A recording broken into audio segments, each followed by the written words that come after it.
So I figured this might be a good opportunity to make a video. I have this shear right here that has been previously improperly sharpened.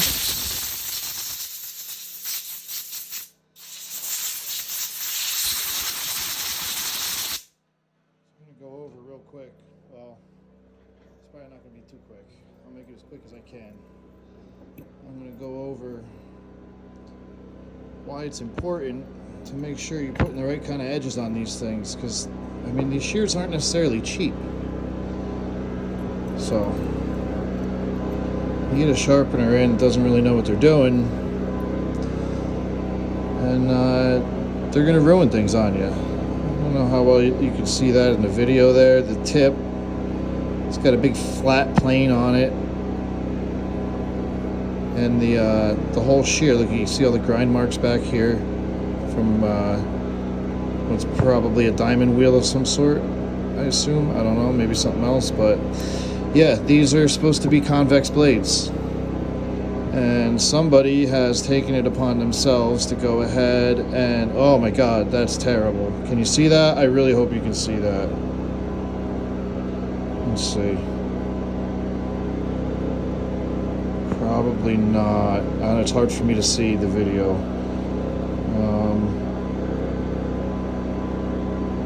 Let's see.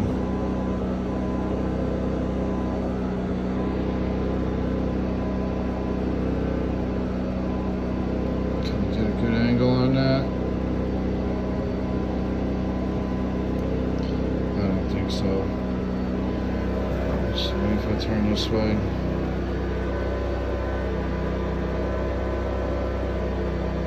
Yeah, I think you can kind of see it a little bit. But yeah, it's supposed to be a convex blade. And yeah, somebody is taking the liberty of going in there and basically destroying the shear. So I'm gonna fix it. Let's get right into it.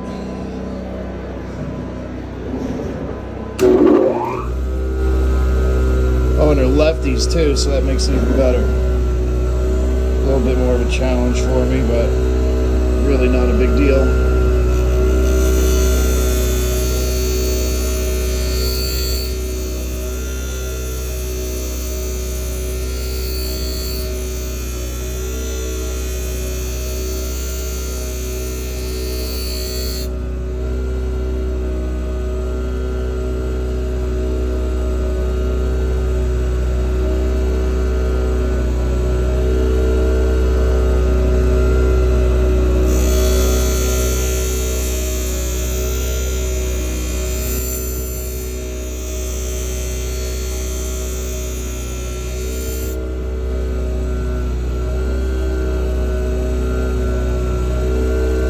What I'm doing is I'm checking to see if I have a burr on the inside here, on the inside of the hollow ground, and I do.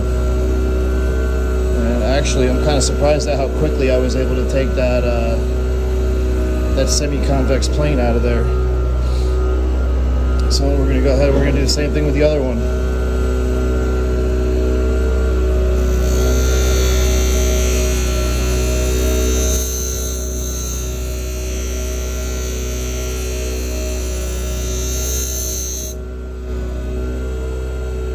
I hate working off this side of the wheel, but when you get lefties, you have to.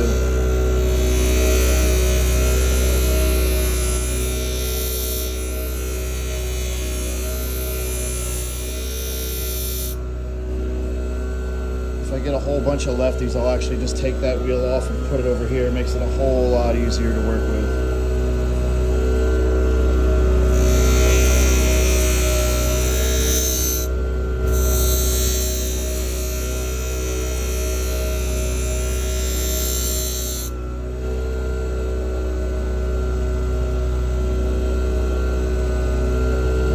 Almost there.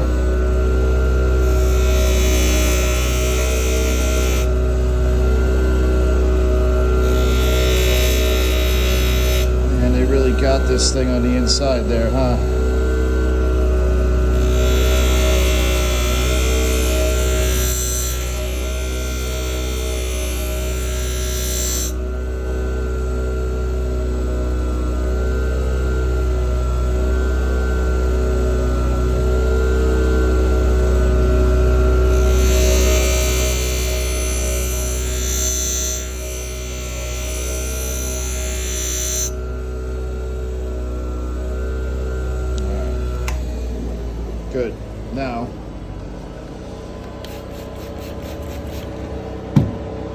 1000 grit, new Batama.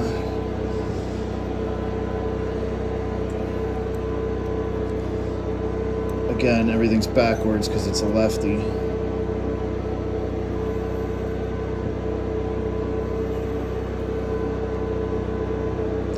And right now I'm just pulling that burr off.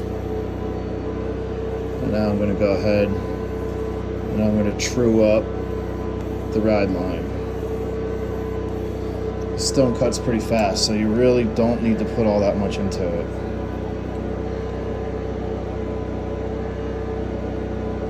A little bit more.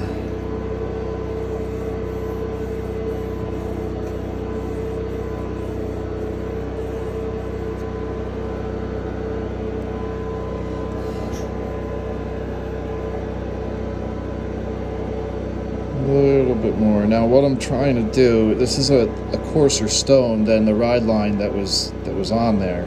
So I'm able to see the pattern that goes from this tip all the way down here and then around right to about here.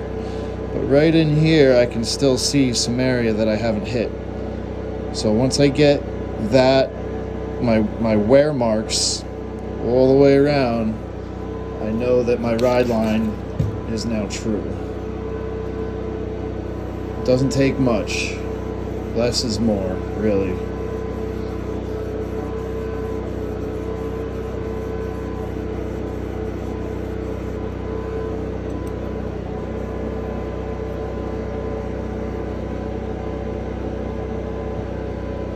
I don't know if you're going to really be able to see that, but we're getting there.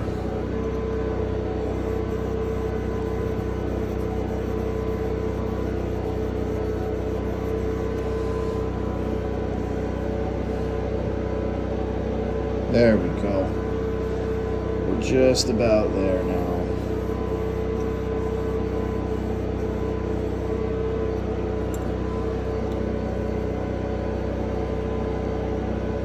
Alright, now I can see a consistent wear mark, or grind marks, whatever you want to call them, throughout the entire length of the ride line. We're going to come in here and we're going to do the exact same thing to the other side. We're going to pull that burr off first.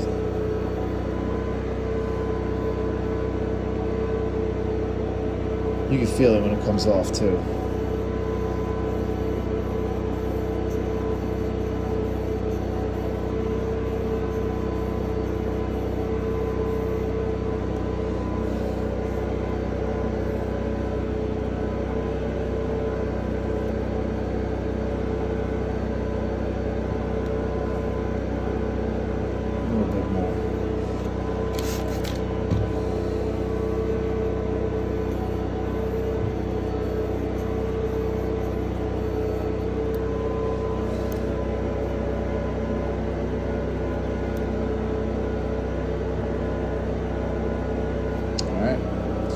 Let's polish them up.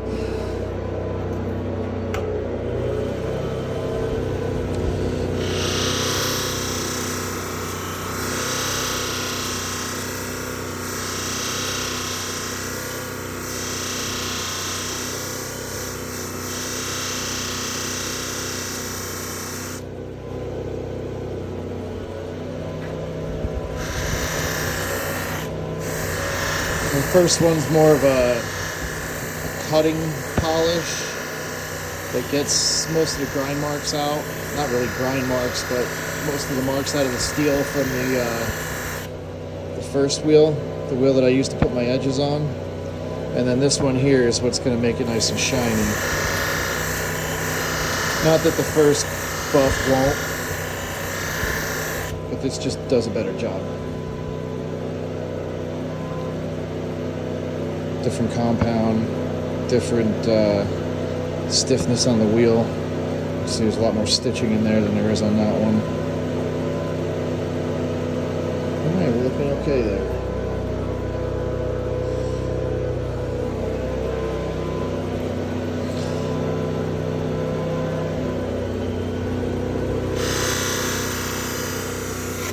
Whoa!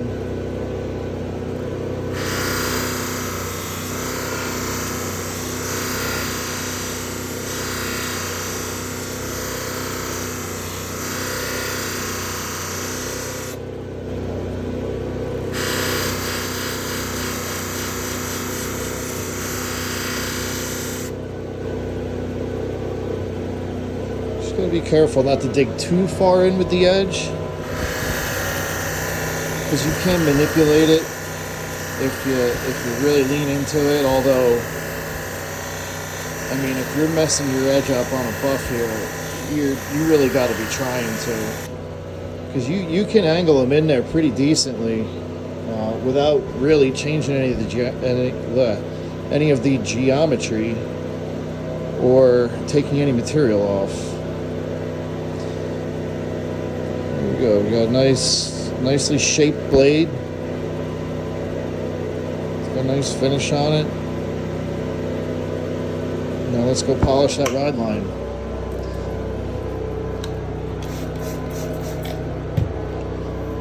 You know, this is where everybody, at least as far as knives go, everybody loves to make fun of the people that put their highly polished finishes on their edges, but this is one of those circumstances where the high polish really does perform better. You can actually feel it in your hands. If I put this 1000 grit stone on the ride line and then assemble the shear and cut, there's a noticeable difference between that and this 4000 here. And sometimes I'll even bring it up as high as 6000. And I have a jasper stone that I've been told I can achieve some pretty ridiculous finishes with, and I've seen some pretty impressive pictures, and I'm trying to get some similar results with these things on that, but I'm just not there yet, so I'm not using that in any kind of a professional manner.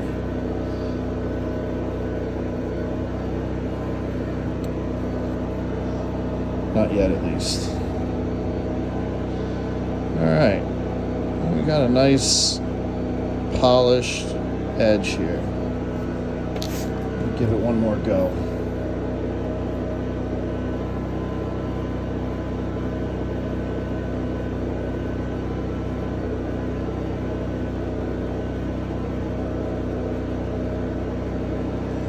Well, this particular shear has this little insert in here. I don't know what that is. Some sort of high density polyethylene, something like that. I'm not sure, but it kind of gives it like a weird feel when you're on the stone here. The ride line still hones just as good. Just feels a little different. Like you can even see the difference there.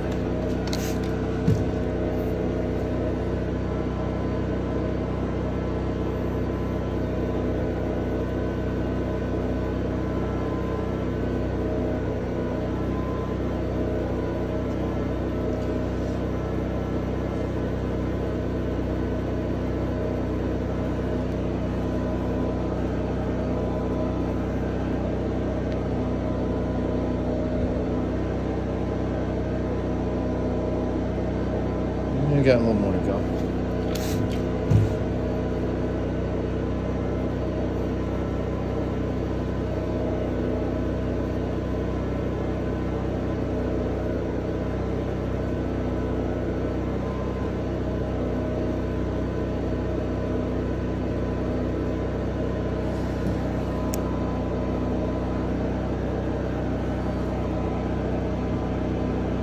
There we go.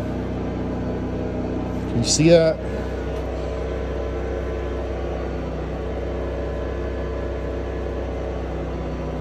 I don't know.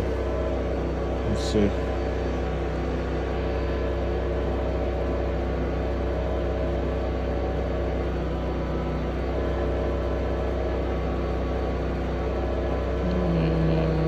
Yeah, maybe.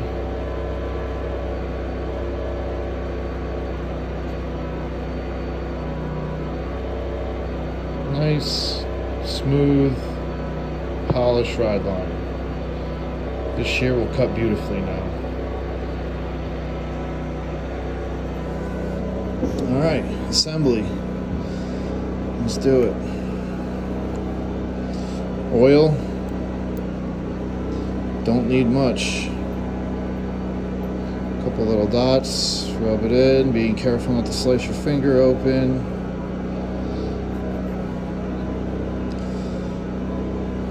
Little nylon washer here on the screw. We're going to get some oil on both sides of that washer. Just a little bit. Once you get it in there, it all kind of squishes around. Put a little drop in here as well. Alright. The other half of the shear on. Again, I'm doing lefties. I keep forgetting.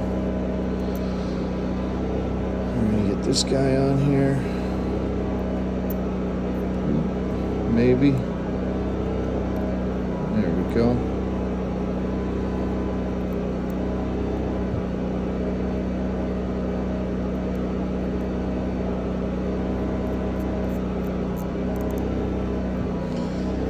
Alright. Now we're going to adjust the tension, which actually isn't that far off right here. Some of this oil. Usually you got to tighten it up just a little bit when you get the oil out of there.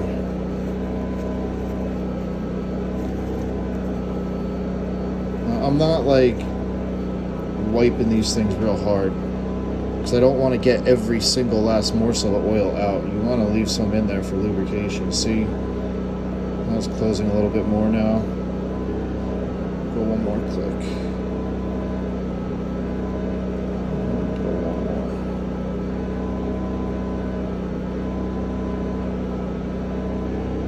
That's not bad. It's maybe a little on the tight side. Sometimes you gotta kind of just play between too tight and too loose. Now, when I'm sharpening, I tend to go with a tighter click. If I get one click that's too loose and one click that's too tight, because once they get them and use them a couple times, they're gonna loosen up.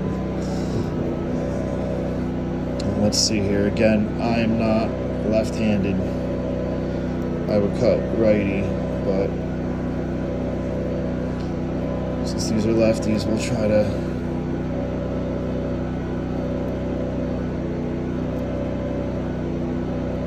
let's see. Can I do it this way? Yeah. Beautiful. Buttery smooth. Love it.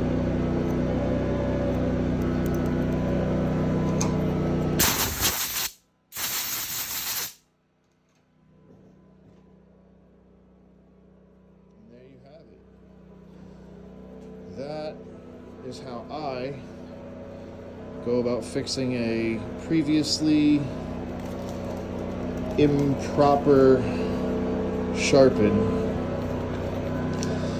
They can be saved. Just because somebody messed them up doesn't mean they're done. You just gotta have some experience and you gotta kind of know what you're doing. And most of the time, you can bring them back to life. It's not that hard. You just gotta be careful. Know what you're doing. Take your time. There you go. Boom. Done. Add that to the pile. Alright. Thanks for watching.